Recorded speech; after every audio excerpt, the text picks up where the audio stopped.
So I've been kind of putting off making this video for a while now because of how hard to predict the reaction to it will be.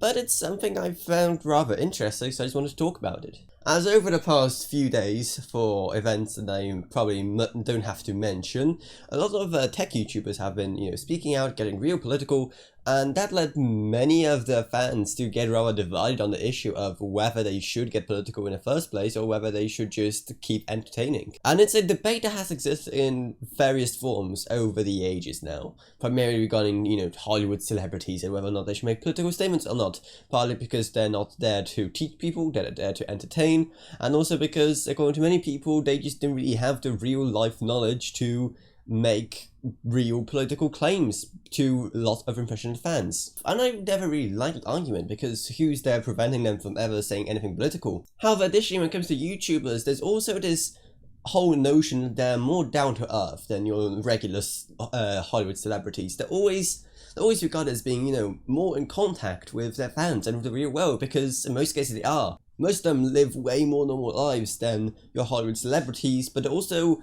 by the very definition of their career, they have to go and interact with the communities and the people that made them famous in the first place. So they have an extra contact with reality. But either way, no matter if a person has contact with the real world or don't, I don't think they should be scrutinized for saying it based on their career. Because look what's happening here. People are getting mad at YouTubers for stating a political opinion and denying someone the right to state a political opinion based on their career, and now that is some discrimination right there. However, another very interesting segment to this whole puzzle is regarding how much they can actually afford to do it. And also, if the political opinion is more likely to deter people or attract a new crowd. And that second question can be rather hard to predict. I think most of us remember that whole controversy that happened around Apocalypse a few years ago when he made a video supporting the Democrats and bashing the Republicans before the midterm elections. But even though social media would lead you to believe that bashing Republicans and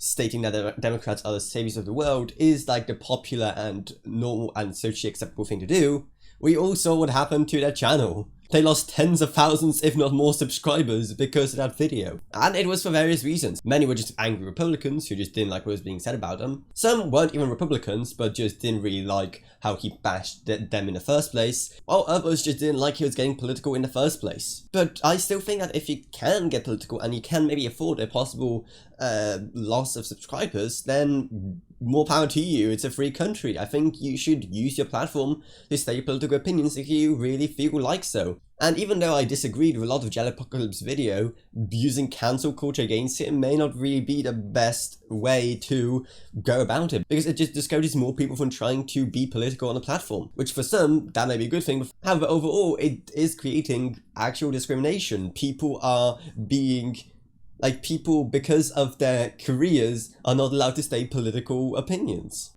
And many cannot even afford the possible repercussions of even just stating what kind of side they're on. Like, for example, I'll be giving this video completely politically neutral because, well, I'm just a tiny channel with like 1,000 subscribers. Even though some bigger channels like MKBHD have really spoken out about this, well, they can afford it no matter which way they go. Whether they say, hey, I don't support the protests, or yay, let's burn down the White House, they can afford the repercussions. I can't. So, if you really wanted some kind of political opinion out of this video, I'll just stick with, no, I'm not a racist. However, I definitely don't support rioting and looting and burning of places. And in fact, I don't support any kind of protest, no matter what cause right now. Because right now, people shouldn't be protesting for anything. People should be staying at home, because remember, we have a global pandemic right now, and the last thing we need is people out and about. But agree with all those big YouTubers or not, trying to actively go against them having an opinion online because of their career is not really healthy for anyone. Like, imagine being in such a powerful position, but then not really being able to, spread your political message with them. And sure, not every YouTuber or celebrity is political. There's plenty of apolitical celebrities, of any sorts. And many people seek that because on one hand, that person doesn't have politics they may disagree with. Like, for example, if you really like a YouTuber and you say you're a Democrat, but they every single video said how much you like Republicans, then you may not stick with them for long. However, if you have a YouTuber who you don't even know what the political opinion is, then you usually think way higher of them. But I think to most people, the most important thing is online content provides escapism, especially in the current climate with pandemics, riots, everything that's going wrong in the world. The YouTube and such platforms provide an escape. And people don't want to be reminded of what's going on out there while watching their favorite YouTuber. Escapism is a big factor for many people right now, but there's plenty of YouTubers who can offer that. So it's a very weird discussion, in my opinion, because on one hand, sure, escapism is really useful for everyone right now, but nothing and no one dictates that YouTube is just for escapism. There's plenty of political YouTubers on here already, and nothing says that the YouTubers who aren't really into politics shouldn't really say opinions, no matter if you or I or anyone else agrees with them or not. You can unsubscribe, you can do whatever, you can dislike the video, you can do whatever. But I don't think it's healthy to say that YouTubers shouldn't ever voice their political opinions. I think just like everyone else, they have the right to do so. Even if the whole escapism thing suffers because of it, I think that's still the most healthy thing because it promotes freedom. So I guess here's the only, semi-political video you get from me for ages, so you better enjoy it. It's a really touchy subject, but yeah, those are just some of my opinions, and I guess that's really it for this video. So let me know what you thought of all of this down in the comments below, and yeah, I hope you enjoyed this quick little video. If you didn't subscribe, like whatever, and I'll see you all in whatever I make next. Goodbye everyone, goodbye.